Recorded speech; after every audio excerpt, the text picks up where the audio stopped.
우리가 지금까지 살펴보았던 이 히브리서 말씀의 주제는 예수 그리스도를 통해 단번에 드려진 이 십자가의 희생 제사가 아론 자손 제사장들이 1400년이 넘도록 드려왔던 그 어떠한 제사보다도 더 월등하다라는 것을 히브리서 설교자는 우리에게 강조해 왔습니다. 1장 시작하면서부터 히브리서 설교자는 우리에게 이렇게 강조를 했습니다. 예수님은 율법의 전달자라고 알려진 천사보다도 월등한 우월한 존재이시고, 그 율법을 받아 사람들에게 전해주었던 모세보다도 우리 예수님은 훨씬 더 우월한 분이시고, 그 율법을 받아 해석하고 선포했던 어떤 선지자들보다도 우리 예수님은 훨씬 더 우월하시고, 첫 대제사장이었던 아론, 그리고 그의 후손 대제사장들이 드렸던 그 어떤 희생 제사보다도 더 우월한 제사를 드렸던 분이 예수님이시다라고 성경은 이야기를 합니다. 그리고 왜 예수님이 그렇게 더 우월한 분이시냐를 설명하기 위해서 예수님이 하나님의 아들이시기 때문에 존재론적으로 그렇다, 그 이야기 외에도 하나님의 뜻에 대한 순종으로 십자가에서 영원하고 유효한 이 희생 제사를 올려드리셨던 이 순종의 사역, 희생의 사역 때문에도 그러하거니와, 그 결과로 하나님의 보좌 우편에 앉으셔서 우리의 영원한 주님 되시는 자격을 획득하셨고, 그리고 더 좋은 새 언약의 중보자이시기 때문에 예수님은 그 어떤 누구보다도 우월한 분이시다라는 것이 지금껏 우리가 살펴보았던 히브리서의 핵심 주제입니다.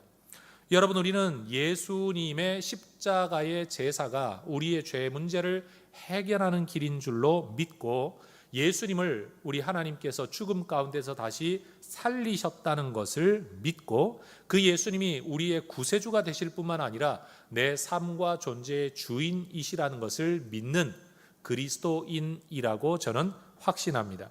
우리는 이 고백에 참여함으로써 여러분, 이제 죽음과 저주에 속한 존재가 아니라 생명과 하늘에 속한 존재가 된 것이죠. 한번 따라해 볼까요? 우리는 거듭났습니다. 우리는 새 생명을 얻었습니다. 우리는 새로운 존재가 되었습니다. 여러분, 우리가 예수 믿을 때 그저 믿습니다라는 말 한마디로 끝나는 게 아니라 우리 눈에 보이지 아니하는 하나님 나라에서, 영적 세계에서 여러분, 우리는 완전히 다른 신분을 가지게 된 겁니다. 그때 우리에게는 질문이 따라오죠. 그럼 우리는 이제 어떻게 살아야 하나? 여러분, 우리 가정에서 아이가 태어나면 아기는 말 그대로 생존 자체가 목적이죠. 그래서 먹이고 재우고 씻기고 돌봅니다. 그러나 일정한 나이가 되면 우리는 이 아이가 사회생활을 할 수 있는 인간다운 인간으로 살아갈 수 있도록 교육을 하게 되죠. 여러분, 우리가 예수님을 믿을 때, 하나님 나라에서 새로 태어날 때 하나님은 우리를 돌보십니다. 지키십니다. 먹이시고 살리십니다. 그런데 교회 공동체의 생활 속에서 우리는 설교를 통해, 성경을 통해, 제자 훈련을 통해 예수 믿는 자로서 새 생명으로 어떻게 살아가야 하는가 하는 것을 우리는 배워가게 됩니다. 여러분, 히브리서 본문 전체를 놓고 볼 때 오늘 이 본문은 히브리서의 전환점입니다.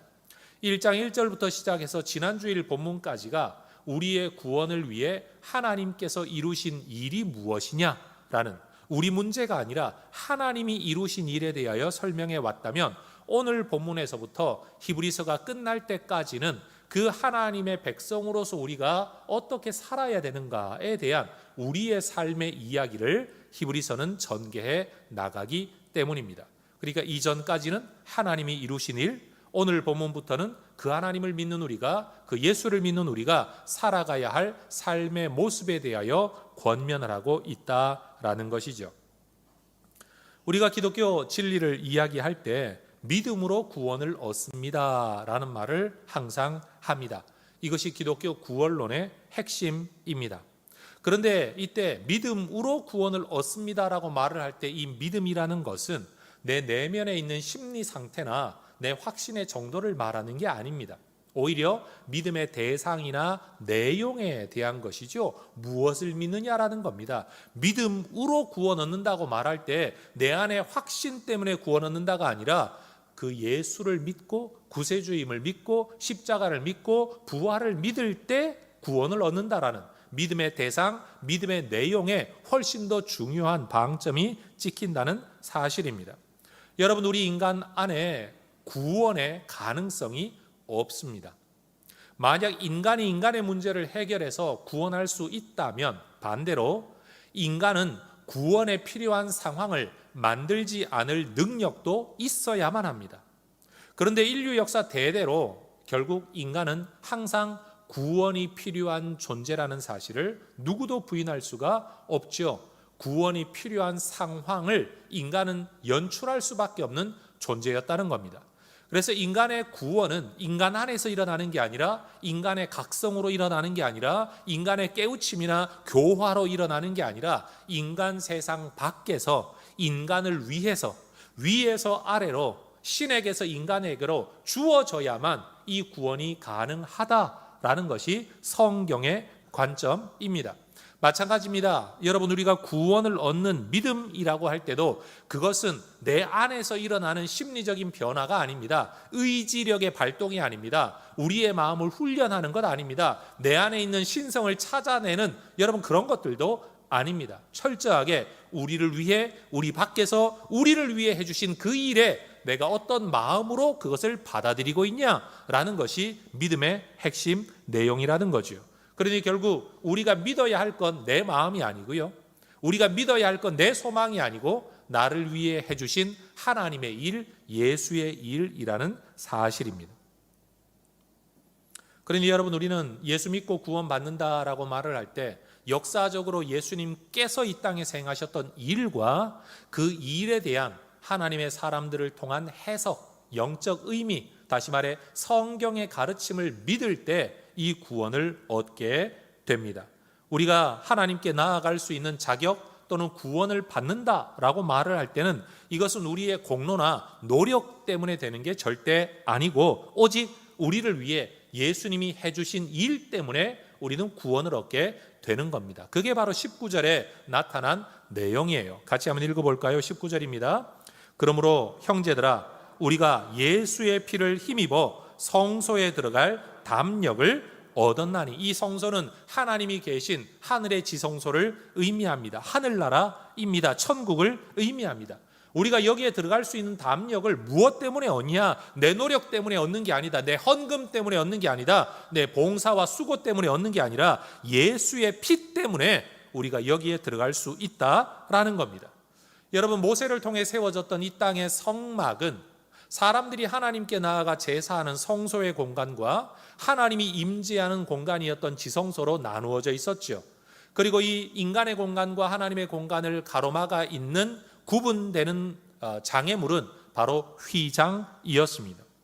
그런데 여러분, 이 휘장은 사람이 함부로 하나님께 나아가지 못하게 만드는 또는 하나님의 거룩한 임재에 구별된 장소를 의미하는 것이기도 하지만 대제사장들에게는 이 휘장이 하나님께로 나아가는 지성소로 들어가는 문과 통로의 역할을 했습니다. 다시 말해 휘장은 가로막는 장애물인 동시에 들어가는 문이었다라는 겁니다. 이 이중적 의미를 휘장이 가지고 있습니다.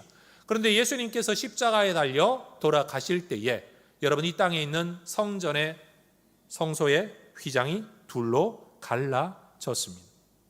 예수님께서 십자가에서 자기의 몸을 깨뜨리시고 찢으실 때 사람들이 하나님께로 나아가는 길을 가로막고 있었던 이 장애물이었던 휘장도 갈라지고 찢어지고 부서졌다라는 말입니다. 그럼으로써 예수님께서는 이제 그 휘장을 찢으시고 스스로가 하나님 앞에 나아가셨던 것처럼 이제는 예수를 믿고 따르는 누구든지 예수를 통해 하나님께로 나아갈 길을 여셨습니다. 그것을 히브리서 설교자는 이렇게 은유적으로 표현을 하죠. 20절입니다. 같이 읽겠습니다. 그 길은 우리를 위하여 휘장 가운데로 열어놓으신 새로운 살 길이요 휘장은 곧 그의 육체니라. 여러분, 예수님을 일컬어 휘장이라고 성경은 지금 이야기하고 있습니다. 여러분, 예수님을 통해서만 지성소로 들어갈 수 있고 하나님께로 나아갈 수 있기 때문에 그렇습니다. 이 땅에 모세의 장막이 서 있을 동안에는, 그리고 아론 자손 제사장들을 통해 제사가 진행될 때에는 여러분, 사람들은 하늘의 성소는 꿈도 꾸지 못했습니다. 왜요? 이 땅에 있는 지성소에도 들어가지 못하는데 어떻게 하늘의 지성소를 꿈꿀 수가 있었겠습니까? 그래서 히브리서 9장 8절은 말씀했죠. 첫 장막이 서 있을 동안에는 성소에 들어가는 길이 아직 나타나지 아니했었다. 그런데 예수님께서 십자가와 부활의 사건을 통해 하늘 성소로 들어가셨습니다. 히브리서 9장 12절, 오직 자기의 피로 영원한 속죄를 이루사 단번에 성소에 들어가셨느니라. 그 성소가 어디에 있습니까? 9장 24절, 그리스도께서는 바로 그 하늘에 들어가셨다. 여러분, 우리 예수님께서 들어가신 곳은 땅에 있는 지성소가 아니라 하늘에 있는 지성소였다고 말을 하지요. 이 일을 통해 예수님은 하늘 성소의 영원한 대제사장이 되신 겁니다. 21절, 또 하나님의 집 다스리는 큰 제사장이 계신다. 그분이 누구죠? 예수님이십니다. 누구의 제사장입니까? 바로 우리의 제사장이십니다.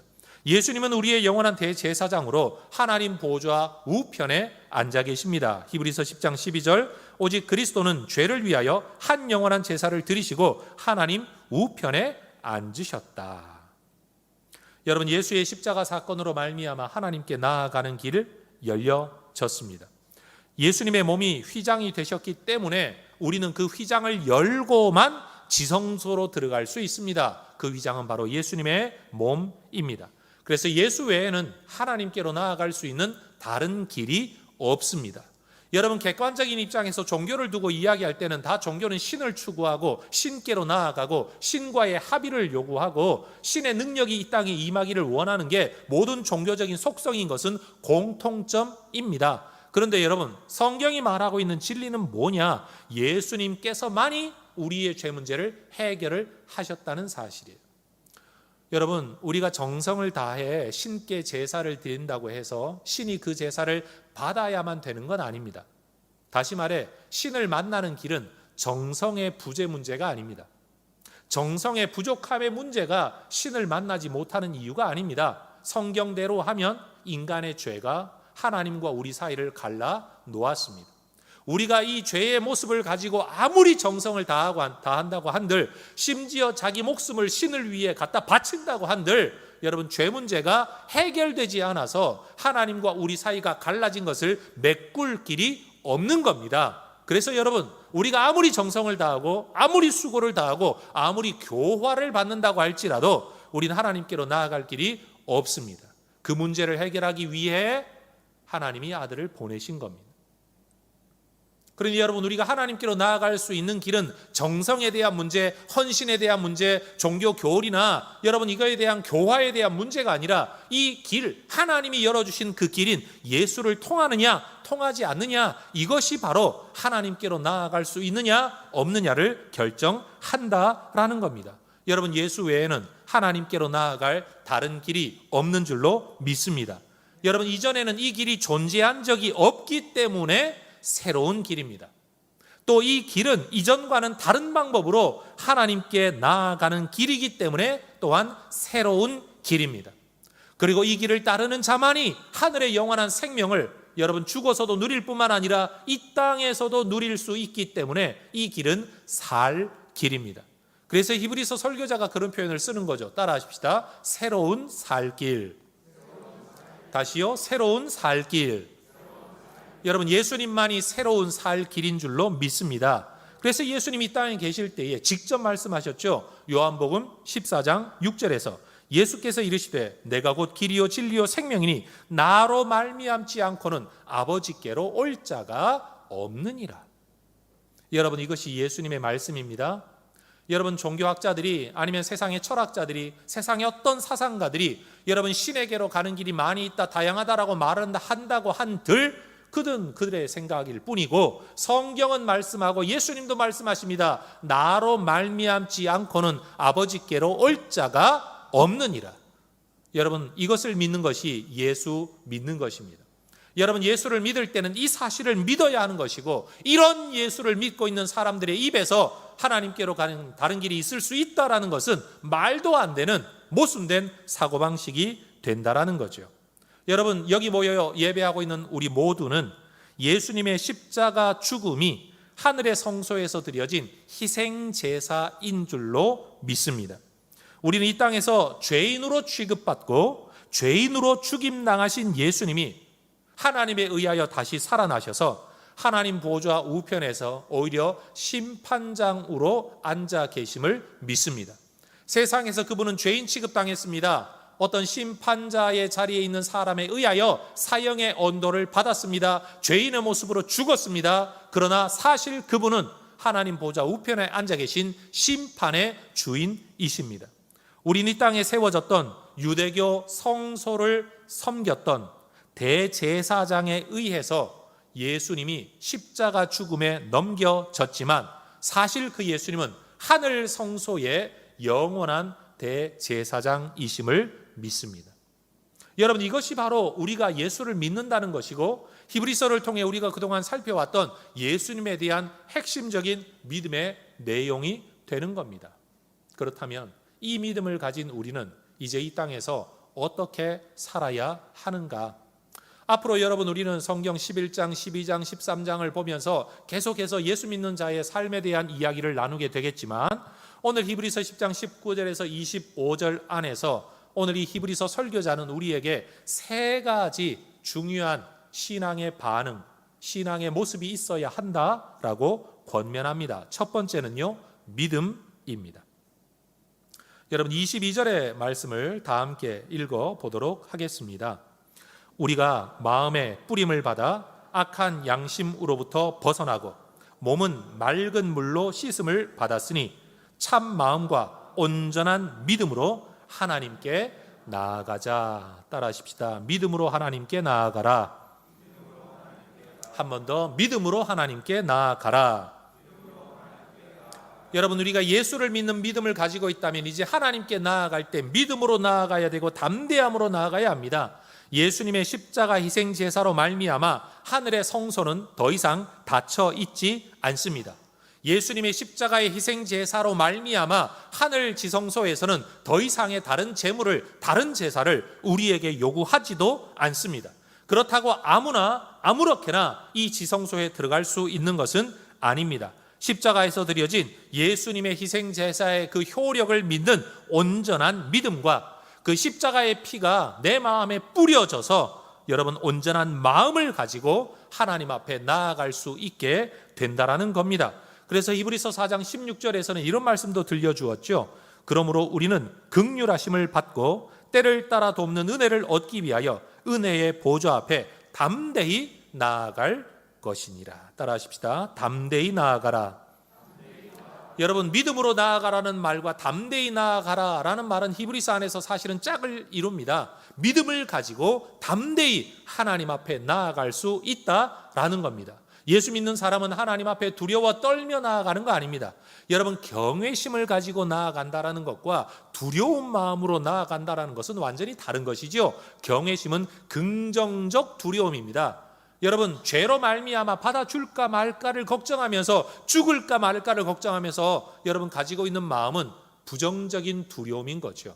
우리는 하나님 그 거룩함에 대한 경외심 때문에 두려운 마음은 가져야 하지만 여러분, 내 죄 때문에 하나님이 나를 받아주지 않으실까봐, 구원해주지 않으실까봐 이런 두려운 마음을 가질 필요가 없다라는 겁니다. 왜요? 우린 예수를 믿기 때문에, 예수의 피가 우리에게 뿌려졌기 때문에 우리의 양심이 새로워졌기 때문입니다. 특별히 4장 16절과 오늘 10장 22절에서 하나님께 나아가라라고 말할 때는 여러분 육체적으로 물리적으로 나아가라는 뜻이 아닙니다.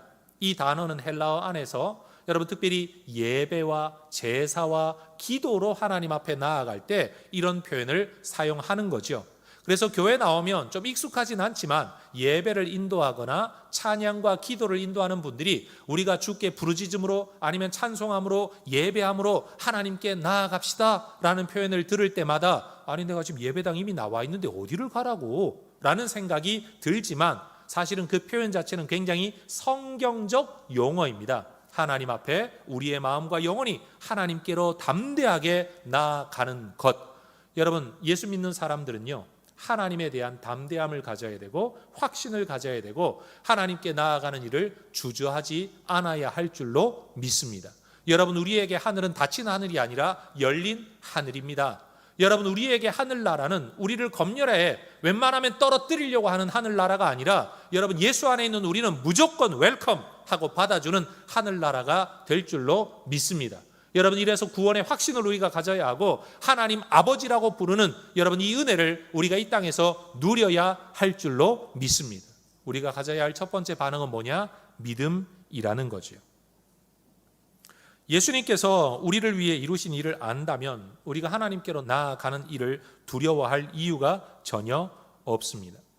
워싱턴에서 한 교회에서 말씀 집회를 하기 위해 갔을 때 그 교회 어떤 성도의 초청을 받아서 미 국방성 펜타곤 건물을 방문한 일이 있었습니다. 저는 그곳에 들어갈 자격이 전혀 없죠. 그런데 저를 초청하고 안내해 준 그분이 가지고 있는 신용, 크레딧, 신뢰 때문에 저는 그곳에 들어가 정말 다양하고 많은 것들을 보았습니다. 별 하나를 단 사람이 있는 방, 2개, 3개, 4개가 있는 방, 여러분 미군 전체를 움직이는 사람이 지휘관이 있는 방도 보았고 그 직책을 건너간 사람들의 사진이 걸려 있는 것도 보았고 여러분 미군이 치렀던 전쟁들에 대한 여러 전시물들도 보았습니다. 여러분 그곳을 다닐 때마다 어마어마하게 넓은 건물이었는데 다닐 때마다요 제가 가는 곳마다 요소요소의 카메라가 저를 따라다니더라고요. 저를 지켜보고 있는 거예요. 그리고 중요한 곳에는 경비들이 서서 여러분 아주 매서운 눈빛으로 저를 바라보는 거예요. 여러분 그런데 저는 주눅들 이유가 없죠. 왜요? 들어갈 자격을 이미 얻었고 구경할 수 있는 자격을 얻었기 때문이에요. 근데 그 자격은 제 자격이 아니었어요. 저를 이끌어 들어가는, 저를 안내하는 그분의 자격 덕분에 저도 그것을 볼 수 있었다는 거죠. 여러분 우리는 하늘나라에 들어갈 우리의 고유한 자격은 없습니다.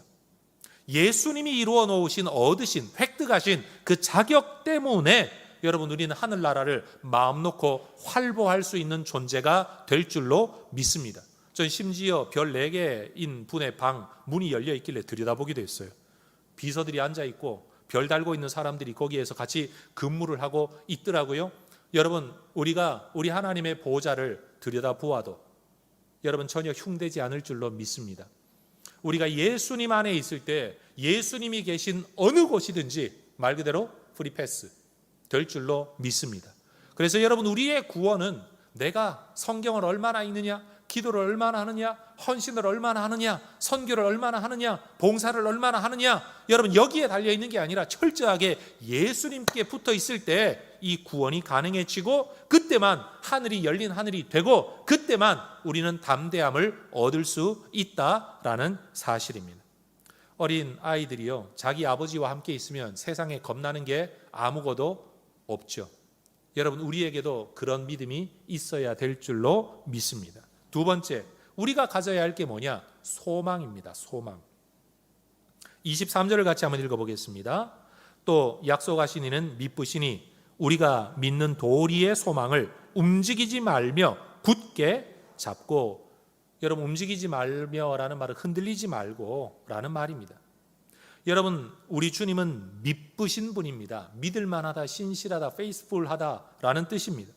여러분 그러니 예수님은 신실하신 분이기 때문에 우리가 믿는 도리, 그게 뭡니까? 예수로 말미암아 속죄함을 받고 구원을 받았다라는, 예수 믿음으로 말미암아 하나님 앞에 나아갈 수 있다라는 이 믿는 도리, 또 그것으로 인하여 우리에게 베풀어질 하늘의 은혜에 대한 소망을 절대 놓치지 말라라는 겁니다. 여러분 튜브를 한번 붙들었다라고 해서 안전한 게 아니라 계속 붙들고 있어야 여러분 바다 위에서 안전한 것처럼, 여러분 믿음이라는 것은 자격증이 아니에요. 한번 믿었다 그러면 구원받았다, 구원은 따놓은 거다, 그 다음 내 마음대로 살아도 된다, 그런 게 아니라 여러분 예수님을 계속 붙들고 있는 상태, 이게 믿음이에요. 믿음은 인격적인 것이고 관계적인 것이에요. 믿었습니다, 지적인 동의 한번 하고 나 예수 믿습니다 고백 한번 하면 여러분 구원은 따놓은 것이고 그 다음에는 내 마음대로 살아도 되는 것으로 사람들이 착각을 하는데, 믿음은 관계적이고 믿음은 현재형이어야만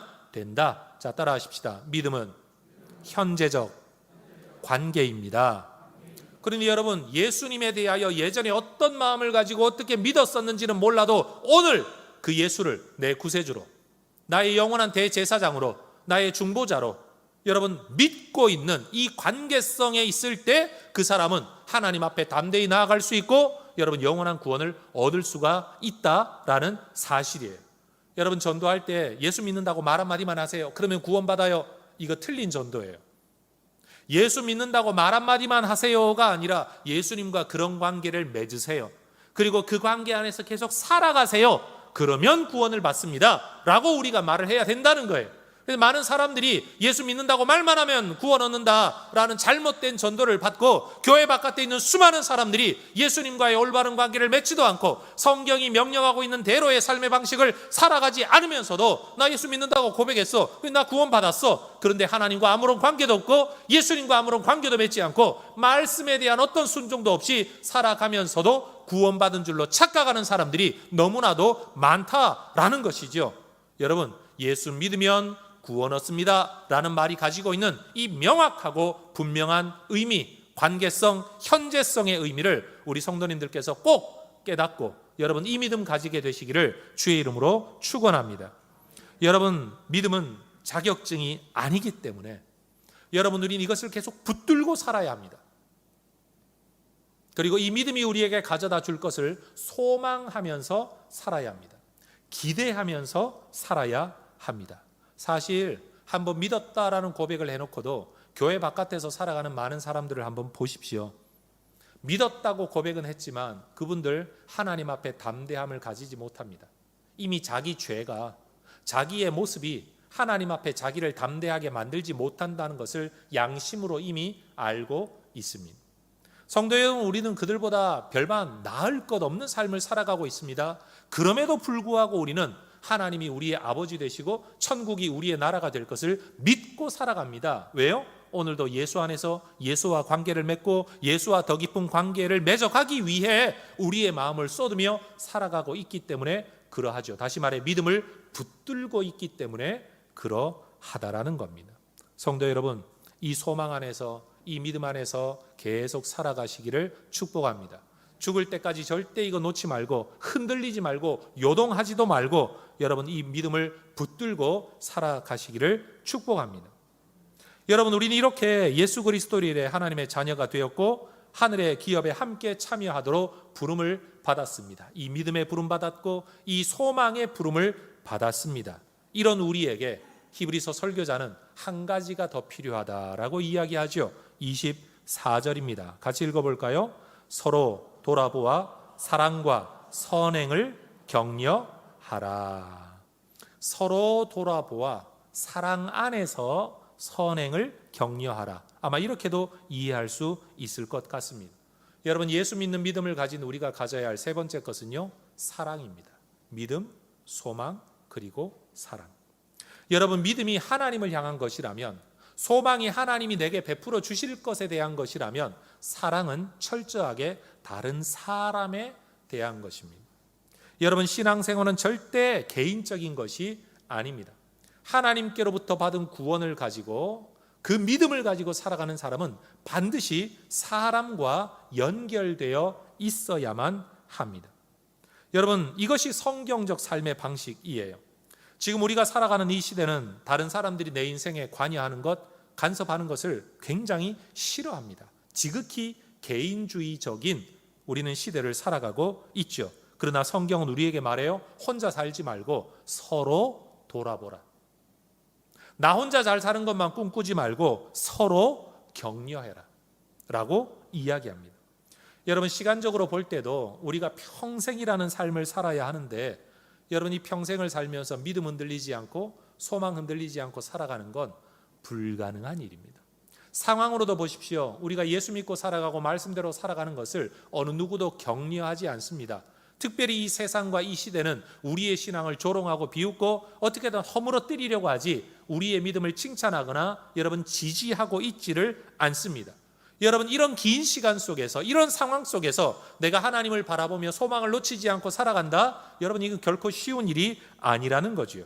그래서 히브리서 3장 13절에서도 이렇게 말씀합니다. 오직 오늘이라 일컫는 동안에 매일 피차 권면하여 너희 중에 누구든지 죄의 유혹으로 완고하게 되지 않도록 하라.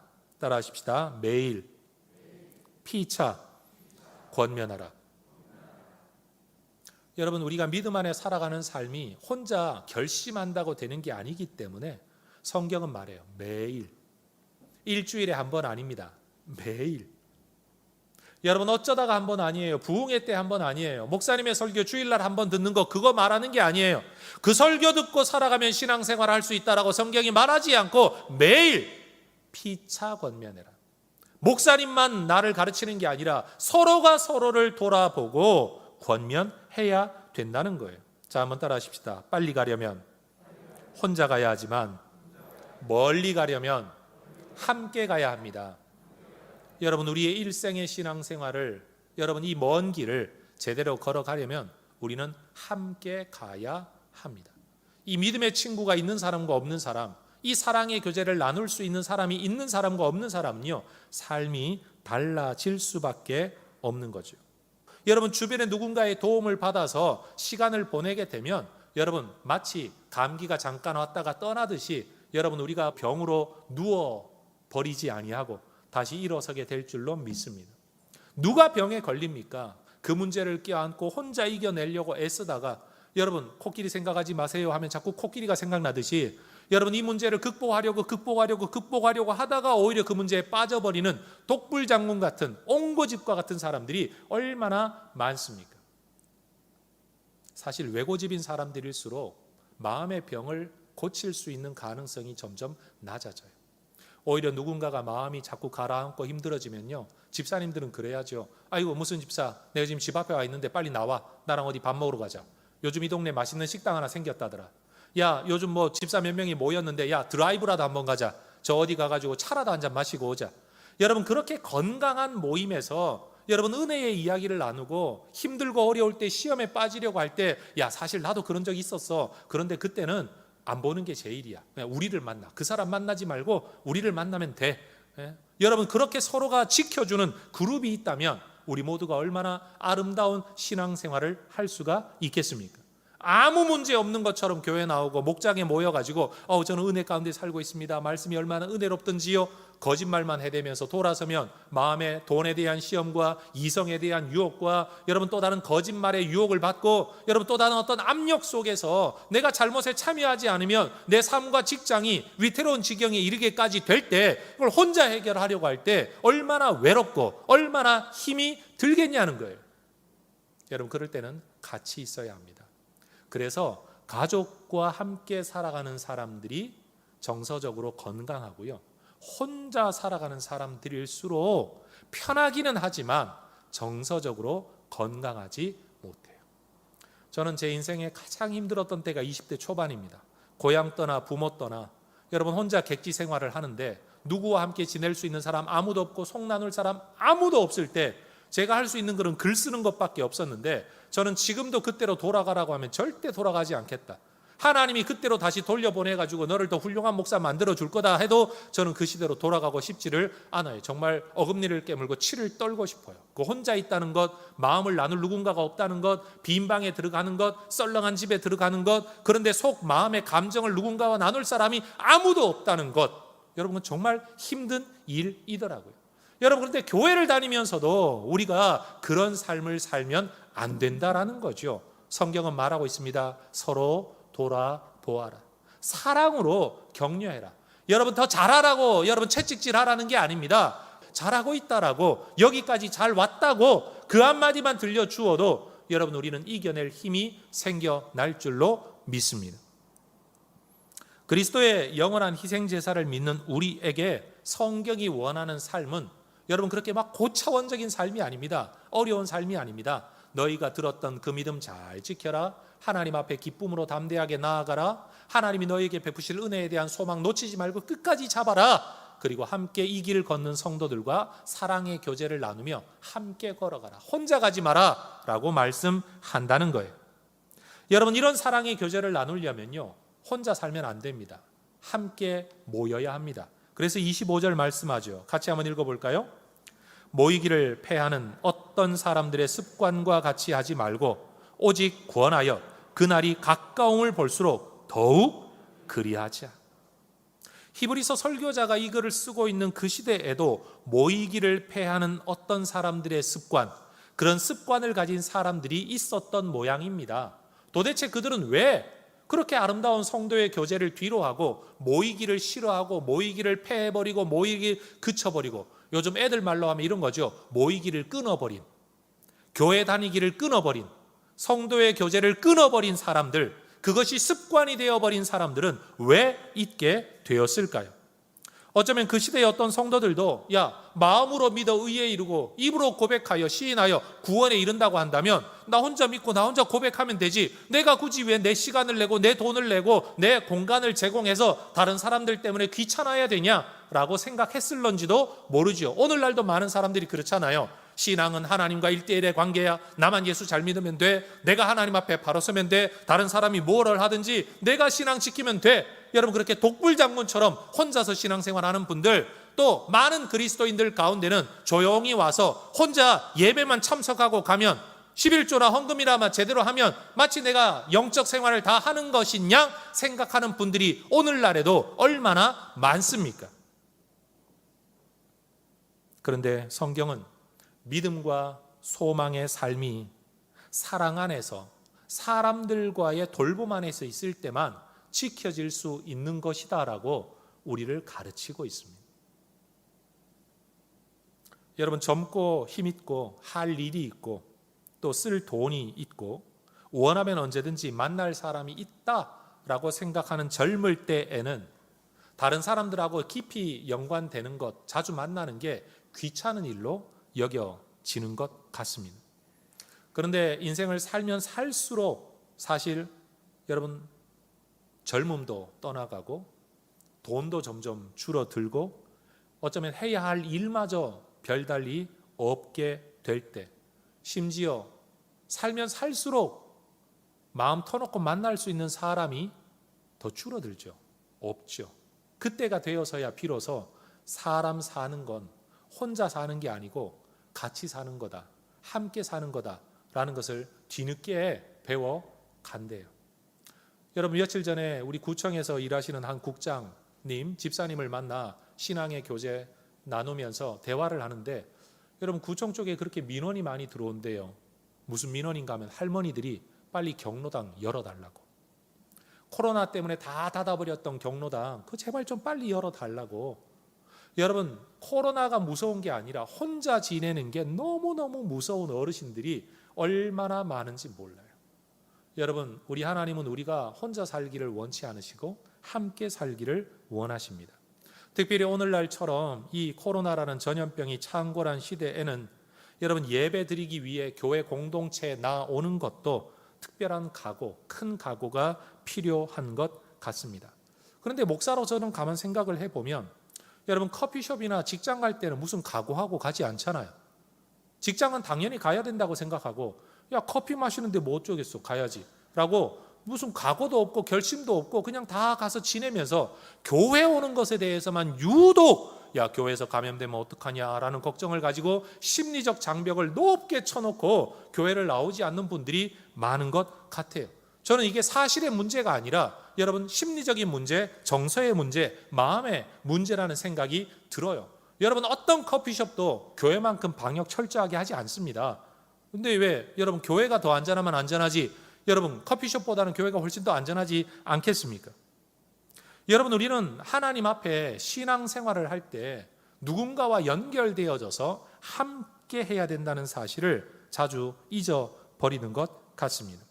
우리는 그리스도 안에서 하나의 가족 공동체로 부름을 받았고 믿음의 공동체로 살아가라는 명령을 받았습니다. 여러분, 믿음, 소망, 사랑의 삶을 살아가려면 만나야 가능합니다. 물론 비대면의 만남도 있습니다. 중요한 것은 어떤 방식으로 만나느냐가 아니라 만난다는 자체입니다. 서로 연결되어져 있다는 그 자체예요. 제가 한번 질문을 해보겠습니다. 특별히 직장생활 하시는 분들, 여러분이 속해 있는 직장에서 10년, 20년, 어떤 분은 30년, 40년을 근무하시고 어떤 분은 퇴직까지 하셨을 텐데, 솔직히 여러분, 매일 만났던 직장 동료들 회사 떠나고 난 뒤에 다시 만나십니까? 만나지 않는 분들이 거의 대부분일 겁니다. 매일 밥같이 먹었고 매일 이야기를 나눴어요. 커피 같이 마셨어요. 그런데 여러분, 거기에서 만남의 핵심은 뭡니까? 주로 세상 돌아가는 이야기, 정치 이야기예요. 그리고 일에 대한 이야기예요. 기껏해야 우리 집 아이가 뭐 학교 입학했다, 졸업했다, 군대 갔다, 결혼했다, 애 낳았다, 뭐 시집 간다, 장가 간다, 그 정도 이야기겠죠. 심지어 부잣돈 들고 가서 그 모든 일에 참여했을 수도 있습니다. 그런데 정작 그 수십 년의 삶을 살면서도 한 번도 내 속마음을 가지고 대화를 나눠본 적도 없고, 그 사람이 내 속에 대하여 관심도 가지지 않는 그 일의 관계 수십 년을 가져도요, 결국 아무런 깊이 있는 교제가 없다라는 거죠. 표면적이고 피상적인 만남을 가졌을 뿐인데, 문제는 여러분, 교회를 다니는 분들 중에서도 그냥 예배를 참석하고 돌아가는 것이 전부인 줄 알고, 얼굴 보고 안녕하세요 인사 한번 하고 가는 것이 전부인 줄 알면요, 내 속에 무슨 문제가 있는지, 무엇 때문에 내가 눈물을 흘리고 있는지, 아파하고 있는지 그 사람 모를 뿐만 아니라 나도 다른 사람의 아픔을 알지도 못하고 도와줄 길도 없고 도와주려는 마음도 없는 껍데기 교제만 나누며 살아가는 교회가 될 수도 있다라는 거죠. 여러분, 목장 모이면요, 술 이야기하고 세상 이야기하고, 여러분 누구 집 샀다 집 팔았다는 이야기 하려고 목장 모임 하는 게 아닙니다. 여러분, 드러나 있는 표면의 이야기가 아니라 속 이야기예요. 마음 이야기예요. 내 머릿속에 무슨 생각이 있고, 내 마음속에 무슨 감정과 정서가 있고, 내가 무엇 때문에 눈물을 흘려 기도하고 있고, 어떤 말씀 때문에 내가 지금 고민을 하고 있는지, 여러분, 이런 것들을 함께 나눌 때에 내 인생의 짐을 지고서도 힘들다고 여기는 우리가 사랑으로 남의 짐을 대신 지고, 여러분, 나를 위해 기도하기에도 부족하다고 여기는 내가 남을 위해 기도하는 자가 될 수도 있고, 나도 성경 잘 모르지만 야, 그래도 성경 말씀에 이런 말씀이 있던데 야, 이 말씀이라도 다시 한번 기억하자라고 권면할 수 있는 삶이 된다는 거예요. 성경은 바로 그런 삶을 우리에게 살아가라고 권면하고 있다라는 겁니다. 성도 여러분, 전 우리 혜성의 성도들이 형편되면 모임에 참여하겠습니다라는 마음이 아니라, 마음의 중심이 형편되면에 있는 게 아니라 어찌하든지 이게 하나님의 뜻이고 하나님의 말씀이니까 힘써서 노력해서 이 모임에 참여하는 성도들이 되시기를 주의 이름으로 축복합니다. 권면합니다. 목사로서 권면하고 명령합니다. 여러분, 이것이 신앙생활의 올바른 길입니다.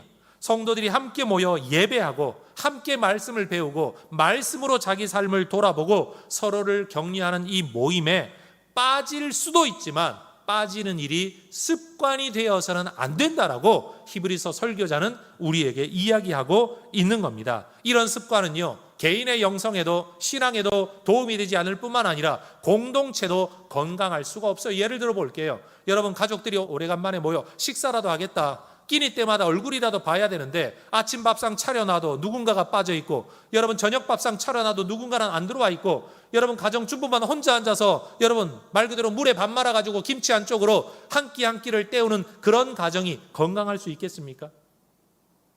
여러분, 우리가 모여서 기뻐하자고 말할 때는 함께 모여 기뻐해야 되고, 눈물을 흘려 기도하자고 말할 때는 함께 모여 기도할 때 여러분 그 교회 공동체가 건강할 줄로 믿습니다. 여러분, 어떤 교회가 뜨거운 교회, 어떤 교회가 건강한 교회, 어떤 교회가 성장하는 교회, 어떤 교회가 하나님의 성령에 충만한 교회가 될 수 있습니까?